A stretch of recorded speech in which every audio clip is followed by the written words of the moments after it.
아주 가슴을 촉촉하게 하는 아름다운 찬양 감사드립니다.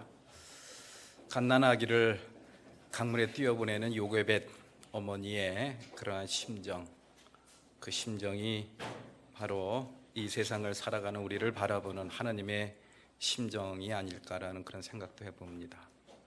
우리 삶의 참 주인, 그분이 너를 지키시리라, 인도하시리라는 그런 가사가 마음에 와 닿습니다. 우리 옆에 사람, 앞뒷 사람 함께 인사 나누시죠. 사랑합니다. 축복합니다.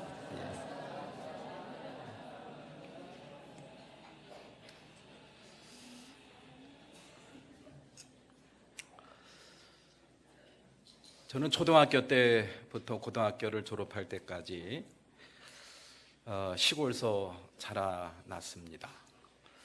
시골서 자라날 때는 늘 마음에 불만이 있었어요. 도시에서 온 아이들은 얼굴도 하얗고 깨끗한 옷을 입고 오는 모습을 보면은 아유, 나도 도시에서 자랐으면 얼마나 좋았을까. 근데 지나고 나니까요, 그게 아니더라고요. 물론 다 그런 건 아닙니다만은 시골에서 자라난 것이 정말 행복하고 정말 큰 행운이었구나라는 그런 생각을 참 많이 하게 돼요. 좀 제가 다른 사람에 비해서 조금 이런 감성이 조금 좀 지수가 좀 높다라는 그런 이야기를 많이 들어요. 특별히 제가 쓰는 글을 보면서 그런 이야기를 참 많이 들었습니다. 남다른 감성 지수, 그리고 공감 능력, 이런 것들이 어디서부터 비롯된 것일까? 누가 가르쳐 준 건 아니거든요. 시골서 자라나서 그렇구나. 산으로 들로 또 이런 데 뛰어다니면서 자연과 더불어 지냈던 그러한 것들이 나에게는 참 행운이었구나 라는 그런 생각을 많이 해봅니다. 자연은 참 아름답죠. 그리고 넉넉합니다. 그리고 멋있습니다. 자연을 대하면서 여러분들은 아마 그런 생각들을 많이 할 겁니다. 그래서 산으로 가고 등산을 가고 또 이렇게 또 외출을 해서 또 산과 강과 바다로 향하는 그러한 모습들을 많이 보게 돼요. 왜 그럴까요? 왜 사람들은 자연을 보면은 마음의 여유가 생기고 아름답다라는 생각을 할까요? 제가 내린 결론은 바로 그겁니다. 완벽한 조화와 균형 때문이 아닌가라는 그런 생각을 해봐요. 사람들이 만든 그러한 인위적인 것들은요, 이 사람들한테 그런 감동, 자연 주는 감동에 비하면 정말 아무것도 아니에요. 정말 자연스럽게 생긴 그런 나무 한 그루, 풀 한 포기, 꽃 한 송이를 보면요, 감탄이 저절로 나옵니다. 와, 어떻게 이럴 수 있을까? 완벽합니다. 여러분들 산에 가서 보세요. 그 나무가 다 얼마나 많습니까? 근데 똑같은 나무 있어요? 하나도 없어요. 다 다릅니다. 다 다른데 다 아름다워요. 다 아름답습니다. 큰 나무도 아름답고 작은 나무도 아름답고 새싹도 아름답고. 그것이 왜 그럴까? 완벽합니다. 완벽한 조화와 균형. 그런 나무 한 그루를 보더라도 어쩜 저렇게 균형이 잘 잡혔을까? 사람은 그렇게 하기 힘들어요. 근데 자연은 그게 가능합니다. 그러한 것들을 보면서 참 아름답다라는 생각을 많이 하게 되죠. 조화와 균형. 우리 신앙도 저는 마찬가지라고 생각합니다. 우리 신앙도요, 이 참 아름다운 신앙이 있어요. 그 아름다운 신앙은 어떤 신앙이냐? 균형 잡힌 신앙입니다. 조화로운 신앙이에요. 균형이 깨지고 조화가 깨진 신앙은요, 아름답지가 못합니다. 그리고 트러블 메이커, 사람들한테 상처를 주고 또 말썽을 일으키는 그런 경우가 참 많아요. 균형 잡힌 신앙, 조화로운 신앙, 그래서 그게 참 중요한 거죠. 그러면 조화로운 신앙, 그리고 그래서 균형 잡힌 신앙, 그래서 아름다운 신앙은 어떤 신앙일까? 다른 게 아닙니다. 신앙에는요, 두 가지 차원이 있어요. 사적인 차원이 있고 공적인 차원이 있습니다. 사적인 차원은 개인적인 차원을 사적인 차원이라고 이렇게 이야기를 할 수가 있는 거예요. 하나님을 갖다가 개인적으로 체험해야 됩니다. 하나님과 개인적으로 마주하고 그 하나님이 살아계시고 역사하신다는 사실, 그 하나님이 지금도 나를 사랑하고 계신다는 사실, 그 사랑은 한없이 영원하고 온전하고 완벽하다는 사실, 이것을 여러분들 깨달아야 돼요. 그거는 많은 사람들이 한꺼번에 깨닫는 그런 깨달음이 아닙니다.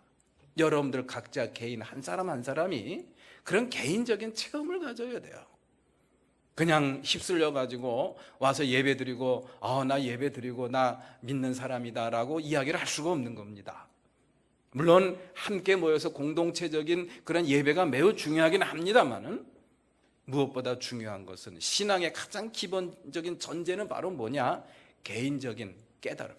하나님을 여러분들 개인적으로 마주하고 그런 깨달음을 체험을 하는 그런 경험들을 해야 된다라는 그런 이야기. 그래서 키에르케고르라는 그런 철학 사상가는 이런 이야기를 했습니다. 신앙이란 하나님 앞에서 한 개인이 홀로 서는 단독자의 결단이다. 하나님 앞에서 홀로 서는 거예요. 그리고 개인적인 결단을 하는 거, 이것이 바로 신앙의 본질이고 핵심이라는 것을 그렇게 이야기를 했습니다. 그래서 예수님께서는 기도를 가르치면서 가르치신 기도가 있죠. 골방 기도입니다. 사람들 앞에서 대중 기도하는 거, 그런 기도도 물론 필요하죠. 그러나 정말 필요한 것은 개인적인 골방 기도입니다. 골방에 들어가서, 아무도 모르는 골방에 들어가서 혼자 하나님을 마주할 수 있는 그러한 기도의 자세, 그러한 신앙의 자세가 필요하다라는 것을 이야기를 합니다. 그러나 그렇게 신앙의 세계가 개인적인 경험, 사적인 경험에 머무른다고 한다면은 그거는 한쪽 날개로 하늘을 나는 그러한 모습과 똑같다라고 이야기를 할 수가 있는 거예요. 이건 뭐 장애인을 비하하는 내용 같아서 죄송합니다만은 절름발이 신앙 같은 그런 모습이라고 이야기를 할 수가 있는 겁니다. 절름발이 신앙이 아니라 똑바로 걷는 신앙. 한쪽 날개짓으로는 하늘을 날 수가 없어요. 양쪽 날개짓을 해야 하늘을 날 수가 있습니다. 마찬가지로 우리가 하나님 보시기에 아름다운 신앙, 세상 사람들 보기에 아름다운 신앙을 가지려면 개인의 신앙의 사적인 영역에 머물러서는 안 됩니다. 그것이 공적인 영역으로 나가야 돼요. 그 공적인 영향을 나타내는 아주 소중한 말씀이 있죠. 바로 마태복음 5장 13절 14절 말씀입니다. 너희는 세상의 소금이다. 너희는 세상의 빛이다. 이 말씀이 굉장히 중요한 말씀입니다. 이 신앙이라는 세계는 어떤 하나님과 내가 둘이 단둘이 마주해서 결단하는 그러한 차원으로 끝쳐서는 안 된다라는 그런 이야기. 나는 하나님의 사랑을 받았고 그 하나님이 지금도 내 안에 살아계시고 나를 돌보시고 인도하신다라는 그러한 믿음 매우 중요합니다. 그런 깨달음 매우 중요해요. 그리고 중요한 것은 거기에 안주해서는 안 된다라는 그런 이야기죠. 거기서 더 나아가야 돼요. 공적인 영역으로 나아가는 겁니다. 그것이 바로 세상의 소금이 돼야 되고 세상의 빛이 돼야 된다라는 이 말씀 속에 다 녹아져 있는 겁니다. 개인의 만족에, 자기 만족에 도취돼서도 안 된다라는 그런 이야기예요. 자아도취, 이거는 진정한 신앙의 모습이 아니라는 그런 이야기죠. 자신이 깨달은 하나님에 대한 사랑, 하나님의 살아계심, 그 하나님의 엄청난 능력에 대한 체험, 이것이 어디로 나가야 되느냐? 세상으로 나가야 된다라는 그런 이야기. 사람들과의 관계 속에서 그것이 증거돼야 되고 그것이 나타나야 된다라는 것을 저희들한테 가르쳐주고 있는 것이죠.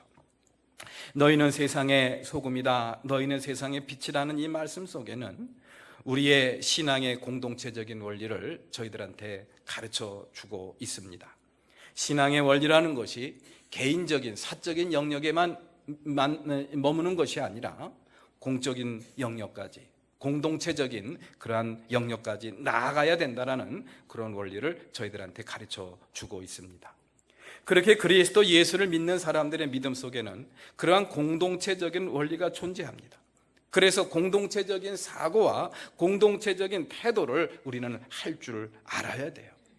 공동체적인 사고와 태도, 이것이 바로 하나님께서 우리에게 만들어주신 이 교회의 그런 존재 이유가 아닌가라는 그런 생각을 해보게 돼요. 신앙의 원리 속에 담겨있는 그러한 공동체적인 원리, 그것이 고스란히 드러나서 그대로 우리들한테 와 닿는 그러한 공동체의 모습이 바로 교회라는 그런 이야기예요. 그래서 저는 이 교회라는 표현보다는 공동체라는 표현을 즐겼습니다. 그래서 제가 주보에 광고 낼 때 아주 의도적으로 신앙 공동체를 위한 헌신과 나눔이라고 일부러 매주마다 그걸 광고합니다. 교회, 교회의 또 다른 표현, 교회의 본질과 교회의 어떤 역할, 존재 이유에 대한 핵심적인 것들을 잘 나타내주는 아주 좋은 표현이 그게 바로 뭐냐? 신앙 공동체예요.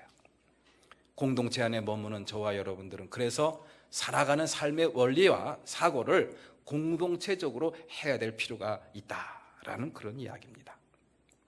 그래서 하나님께서는 우리들에게 교회를 세워주셨습니다.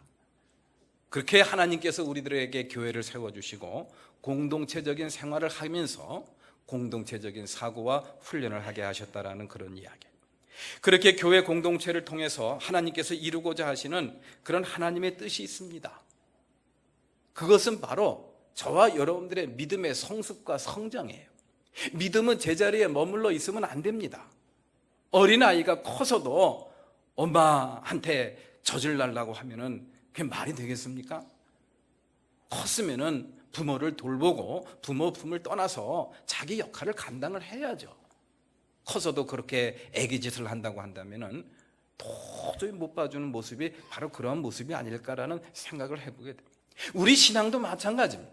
우리 신앙도 그런 유아적인 초보적인 신앙이 있는 반면에 아주 성숙한 신앙이 있어요.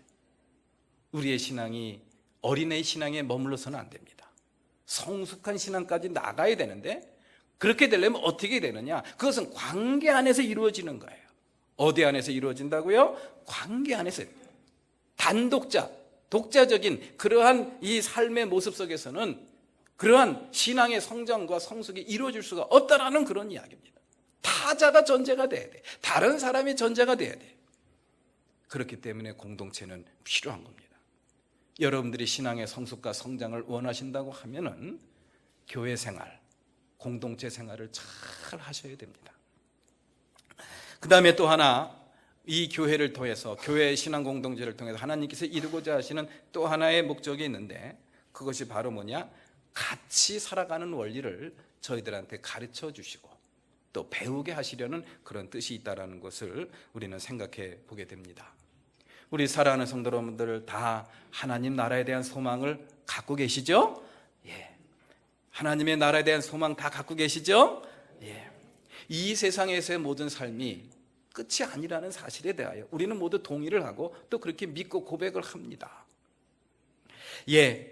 그렇게 하나님 나라의 소망을 갖고 사는 사람들은 영생을 품고 살아가는 사람들이에요. 다시 말해서 우리의 삶이 이 세상에서의 삶으로 끝나는 것이 아니라 또 다른 차원, 또 다른 영역의 삶이 우리에게 존재하고 있다는 사실을 믿는 사람들이죠. 같이 살아야 된다는 그런 이야기예요. 같이 살아야 된다. 그런데 이 땅에서는 같은 공동체 안에 있으면서도 같은 믿음을 갖고 살면서도 불편한 그런 사람들이 있고 불편한 모습들이 내 눈에 띈다고 한다면은 그거 어떡합니까? 계속 영생을 누린 사람들이 살아야 될 그런 또 다른 영역이 있는데 그래서 하나님께서 이 교회라는 공동체를 만들어 주시고 그 안에서 갈고 닦고 훈련을 하게 하신 것이 아닌가라는 그런 생각을 우리가 해보게 돼요. 교회라는 곳은 다양한 사람들이 다양한 곳에서 다양한 계층의 사람들이 다양한 생각을 가진 사람들이 모이기 때문에 여러 가지 트러블들이 존재할 수가 있습니다. 그러나 그것 때문에 마음의 상처를 받거나 여러분들 불편해하면 안 됩니다. 그것을 갖다가 극복을 해야 됩니다. 그러면서 하나님 나라 공동체를 만들어가는 것, 그것이 바로 이 교회를 향하신 하나님의 뜻이 아닌가라는 그런 생각을 해보게 됩니다. 우리가 한 마음 한 뜻이 되어서 한 가족과 같은 그러한 삶을 살게 하신 곳이 바로 공동체인데 그렇게 하기 위해서 우리에게 하나의 공동의 목표를 주셨어요. 그 공동의 목표가 뭐냐? 바로 선교입니다. 이 선교는 그리스도인들이 힘을 합해서 이루는 하나님의 뜻입니다. 이 교회가 존재하는, 이 땅에 존재하는 궁극적인 목표, 그것이 바로 뭐냐? 선교라는 그런 이야기예요. 하나님의 뜻을 이 땅에 이루고 하나님께서 우리에게 주신 복음의 선물, 십자가의 복음, 그것을 갖다가 우리 이웃들에게 전달하기 위해서, 전하기 위해서, 선포하기 위해서 우리에게 공동의 목표, 그 선교라는 목표를 우리에게 주셨고, 그 목표를 소유하고 공유하고 그 목표를 함께 이루어가는 공동체가 바로 뭐냐? 교회라는 그런 이야기예요. 그래서 우리는 무엇을 하나? 예배를 드릴 때도, 또 찬양을 드릴 때도, 기도를 드릴 때도, 또 헌신하고 봉사하고 우리가 밖에 나가서 함께 즐거운 시간을 가질 때에라도 한시도 잊어서는 안 될 우리의 공동의 목표, 그것을 우리는 잊어서는 안 되죠. 그게 바로 선교입니다. 선교라는 공동의 목표를 우리에게 주셨어요. 그래서 이 선교는 공동체가 이루어야 될 공동사역이에요. 우리 교회가 이런 공동사역을 이루기 위해서 다양한 사업들과 일들을 하는데, 여기 앞에 있는 목사 혼자서 하는 일이 아니라는 그런 이야기예요. 여러분들과 같이 해야 될 팀 사역, 공동사역이 바로 선교라는 그런 이야기죠. 그래서 선교학자인 헐버트 케인이라는 사람은 이런 이야기를 저희들한테 전해주고 있습니다. 혼자서 선교한다고 생각하는 것, 이것은 하나님 앞에서 범죄이다. 하나님께서 우리에게 맡겨주신 선교의 사명, 그것을 감당하는 것은 나 혼자 하는 것이 아니라, 선교라는 것이 뭐 전도지 들고 가서 복음 전하고 어디 외국에 나가서 복음을 전하는 그것만 선교가 아닙니다. 저와 여러분들의 삶 속에서 하나님의 살아계심을 전하고 또 복음이 증거된다고 하면은, 우리의 말과 행동을 통해서 복음이 나타난다고 한다면 그게 바로 선교입니다. 그런데 그것은 혼자 하는 것이 아니라는 그런 이야기예요. 같이 하는 것이다. 오늘 본문에 나타난 1차 전도 여행의 모습을 우리가 볼 수가 있습니다. 전도 여행을 가는데, 우리는 보통 전도 여행하면은 사도 바울의 1차, 2차, 3차 전도 여행이라고 보통 이야기를 하죠. 그런데 이 사도 바울은 혼자 가지 않았어요. 같이 갔습니다. 그리고 그 제자들과 함께 했던 그러한 모습을 저희들한테 전해주고 있습니다. 물론 요한이라는 그런 제자는 도중에 그만두긴 했습니다만은 팀 사역입니다. 오늘 본문 말씀에 바울과 바나바와 바울이 하나의 팀을 이루어서 함께 이방인을 위해서 사역을 펼쳐나가는 그러한 모습을 우리가 볼 수가 있습니다. 이 오늘 본문 말씀은 뭐 특별한 내용이 없어요. 그냥 사도 바울이 바나바와 함께 복음을 전하는 그런 아주 일반적인 내용입니다. 근데 일반적인 내용 속에서 저는 하나의 어떤 이 말씀의 주제를 하나 찾아냈어요. 그것이 바로 뭐냐? 공동체입니다. 공동체로서 교회의 모습. 이 바울과 바나바의 팀 사역에 나타난 그런 공동체 정신과 원리, 그것이 무엇인가? 이것이 바로 오늘 본문 말씀의 가르침이고 주제가 아닐까라는 그런 생각을 한번 해보게 됩니다. 오늘 본문 말씀에 나타난 바울과 바나바의 팀 사역에 나타난 공동체 정신과 원리를 우리가 한번 생각을 해보겠습니다. 그 공동체 정신과 원리는, 그것은 첫 번째로 뭐냐? 함께하는 정신입니다. 함께하는 정신. 한번 따라서 해보시죠. 함께하는 정신. 바울과 바나바는 팀 사역자입니다. 그런데요, 이 오늘 본문 말씀에 보면은 이 바나바와 바울이라는 그런 표현이 바꿔서 나와요. 오늘 본문 말씀 14장 1절 말씀에 보면은 바울과 바나바라고 나오죠, 그죠? 그런데 이게 13장 초반에는요, 뭐라고 나오느냐? 바나바와 바울이라고 나오는 것을 우리는 볼 수가 있어요. 근데 바나바와 바울이라고 나오던 것이 이제 13장 15절 말씀부터는 그게 바뀝니다. 13장 15절 말씀 볼까요? 회당장들이 바울과 바나바에게 사람을 보내어 형제들이여 이 사람들에게 권면할 말씀이 있으면 해주시오 하고 청하였다. 예, 여러분들 성경을 갖다가 아주 면밀하게 살펴보시는 분들은 이상하다. 여기부터 우리 이 바울 이름이 먼저 나오네. 그걸 아마 발견을 할 거예요. 여러분들 이름이 먼저 나오고 나중에 나오는 거는요, 이게 어떻게 보면은 그냥 허투루 볼 수도 있는 내용입니다만은 아주 굉장히 민감한 내용이에요. 굉장한 민감한 내용입니다. 신학적인 성찰이 필요한 그런 내용이 담겨 있는 그런 표현법, 문법이라는 그런 이야기죠. 누가 봐도 바나바가 앞서야 됩니다. 사실은 이 바나바가 열심히 봉사하고 헌신하고 말씀 증거할 때 이 바울은 뭐 하던 사람이었습니까? 박해하던 사람이에요. 예수 믿는 사람들 붙잡아다가 감옥에 쳐넣고 돌로 때려 죽였던 사람이 바로 사도 바울입니다. 그런데 다마스커스 산상에서 예수님을, 부활하신 예수님을 만나서 변화됐어요. 그리고 새 사람이 되었습니다. 그런데 문제는 사람들이 아무도 안 믿어줘요. 바울을 아무도 안 믿어줍니다. 그래서 집에서, 고향에서 칩거하고 있을 때 그 사람을 불러낸, 사도 바울을 불러낸 사람이 누굽니까? 이 안디옥 교회의 담임 목사였던 이 바나바가 바울을 데려온 거예요. 그리고 교인들한테 소개를 시킨 겁니다. 이분은 참 신실한 사람이고 대단한 사람. 물론 과거에 이런 잘못을 했던 적이 있습니다. 그러나 지금은 새 사람이 되었습니다. 여러분들의 동역자를 받아주십시오. 그 박수를 받았어요. 바나바가 큰 일을 한 겁니다. 바나바가 아니었으면 아마 이 바울은 오늘날과 같은 바울과 같은 사람이 될 수가 없지 않았을까라는 생각을 충분히 할 수가 있어요. 그리고 나서 그 바나바는 바울을 갖다가 이 안디옥 교회에서 이방인을 위한 선교사로 파송을 합니다. 그런데 누구하고 같이 갔어요? 자기하고 같이 간 거예요.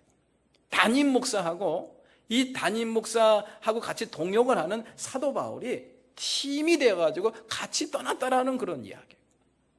누가 봐도 누가 리더입니까? 바나바가 리더죠. 바나바가 리더예요. 인품, 성품, 또 모든 것을 봐서 이 바나바가 리더예요. 그런데요, 어느 순간부터 이름이 바뀌어요.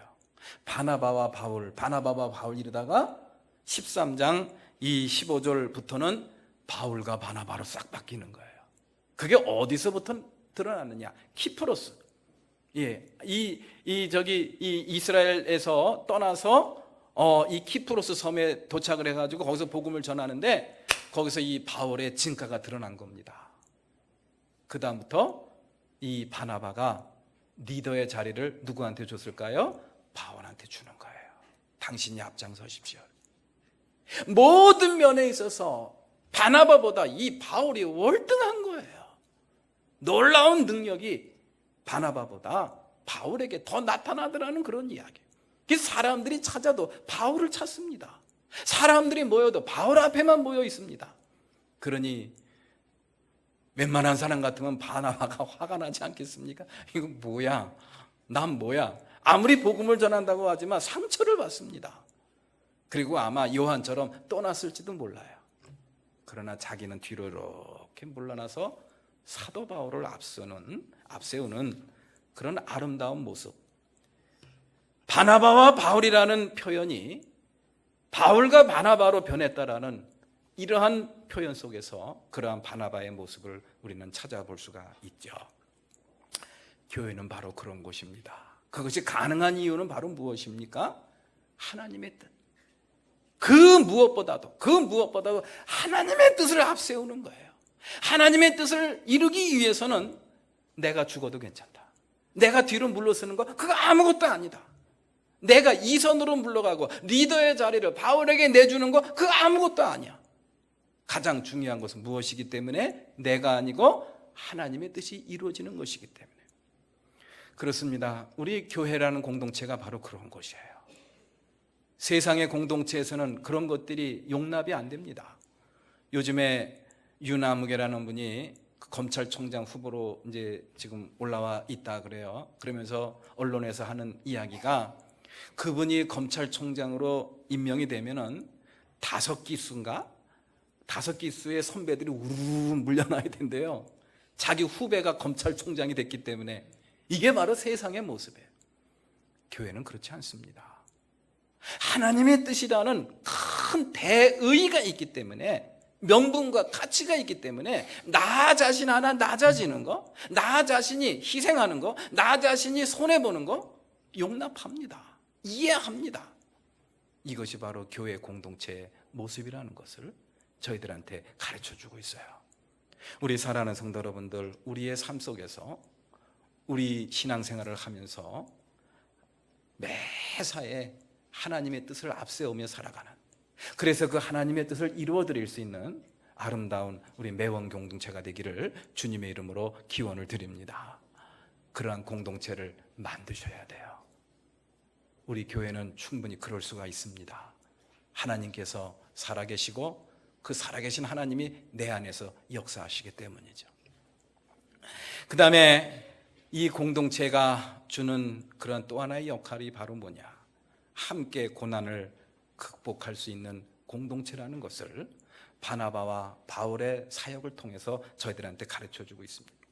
바울과 바나바가 복음을 전하는 일에는 고난이 따라왔습니다. 2절 말씀에 나쁜 감정을 품게 했다, 모욕하고 돌로 쳐 죽이려고 했다. 쉽지가 않습니다. 아무것도 보장된 게 없어요. 오늘 어디 가서 잘지, 오늘 점심은 어디 가서 먹을지, 오늘 저녁은 어디 가서 먹을지 아무것도 준비가 안 돼 있습니다. 많은 어려움과 또 고난과 박해가 늘 준비되어 있어요. 어디 가서 돌에 맞아 죽을지도 모릅니다. 그러한 열악한 상황, 그런 고난이 늘 준비된 그런 상황이지만은 그럼에도 불구하고 담대하게 복음을 전하고 끝까지 사명을 감수할 수 있었던 그 비결이 뭘까요?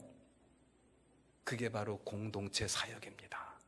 같이 하니까 가능. 물론 하나님께서 인도해 주시고 돌보시고 하나님이 함께 하신다는 분명한 믿음이 있기 때문에 기본적으로 가능합니다만은, 그러나 아주 현실적이고 실질적인 이유를 대라고 한다면은 동역자예요. 옆에 사람이 있는 겁니다.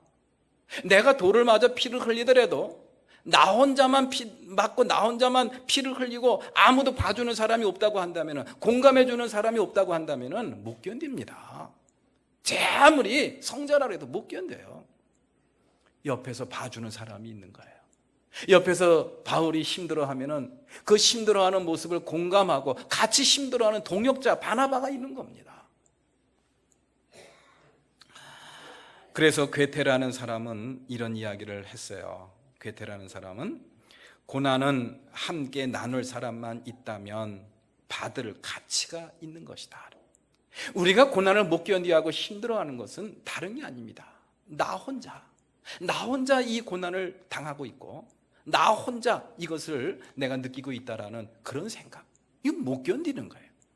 그러나 누군가가 나와 함께하고 내 고난에 동참하고 공감하고 있다라는, 또 나누고 있다라는 그런 믿음과 그러한 사실을 알게 된다고 하면은 감당합니다. 감당해요. 우리 사랑하는 성도 여러분들, 교회라는 곳이 바로 그런 곳이에요. 이 땅에 살면서 이런 고난 저런 고난, 이런 문제 저런 문제 때문에 많이 힘들어하고 어려울 때 있죠. 그 힘들고 어려운 것들을 잘 극복해 줄 수 있는, 또 극복하게 하는 그런 역할을 해주는 것이 바로 교회라는 공동체입니다.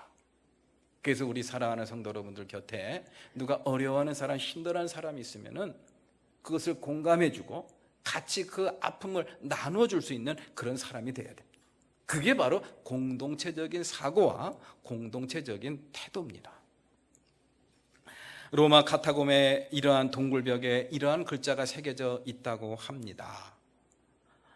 사랑했던 당신들 때문에 나는 63세까지 살 수 있었어.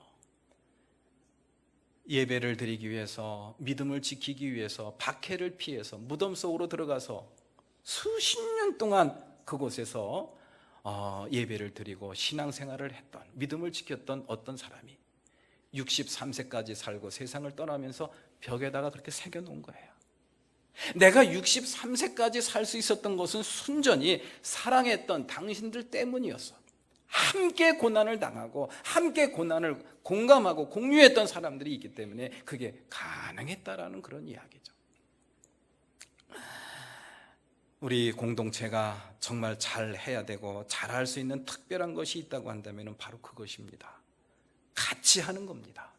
기쁨도 같이 하고 슬픔도 같이 하고 고난도 같이 하고, 고난도 같이 하는 순간 그 고난은 하나의 나의 감사의 제목이 되고 또 기쁨으로 나타나는 그러한 놀라운 역사를 우리는 체험하게 될 줄로 믿습니다. 사도행전 13장 52절 말씀을 봅니다. 사도행전 13장 52절 말씀. 제자들은 기쁨과 성령으로 가득 차 있었다. 이 제자들이 어느 상황입니까? 언제 어떻게 돌에 맞아 죽을지 모르는 그런 상황이에요. 박해와 고난이 늘 기다리고 있는 그런 상황. 그럼에도 불구하고 이들 삶 속에는 기쁨과 성령으로 충만한 모습. 이게 왜 그런 걸까요? 같이 있기 때문에 그런 겁니다. 그래서 가족이 중요한 거고 공동체가 중요한 거고 이웃이 중요한 거고, 그래서 우리에게는 교회라는 신앙 공동체가 필요한 것이죠. 언젠가도 말씀을 드린 기억이 납니다마는 우리 교회 약 8년 전에 조아무개라는 그러한 젊은 여자 성도